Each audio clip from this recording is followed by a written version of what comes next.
দিল্লিতে মঙ্গলবার থেকে শুরু হলো 2022-এর প্রাথমিক শিক্ষক নিয়োগের ইন্টারভিউ প্রক্রিয়া।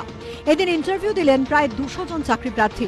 মূলত কলকাতার জন্য যেসব প্রার্থীরা আবেদন করেছিলেন তাদেরই এদিন ইন্টারভিউয়ের জন্য ডাকা হয় সল্টলেকে প্রাথমিক শিক্ষা পর্ষদের অফিসে। মঙ্গলবার সকাল 9টার আগেই পর্ষদের অফিসে পৌঁছে গিয়েছিলেন চাকরি প্রার্থীরা।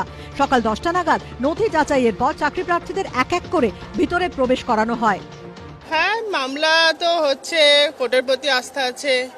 এবার আশা রাখছি এবার মানে আগামীতে স্বচ্ছভাবেই আমাদের পর্ষদ চেয়ারম্যান বলেছেন সবকিছু সঠিকভাবে হবে, তো সেই অনুযায়ী আশা তো রাখছি। আশা রাখছি এবার আমরা পেয়ে যাব, আর যেন না বঞ্চিত হতে হয়। দুবার তো ইন্টারভিউ দিয়েছি, তিনবার যেন পেয়ে যাই। নিয়োগ ঘিরে বারবার দুর্নীতির অভিযোগ ওঠায় চলতি মাসে টেট পরীক্ষায় একাধিক পদক্ষেপ করেছে পর্ষদ।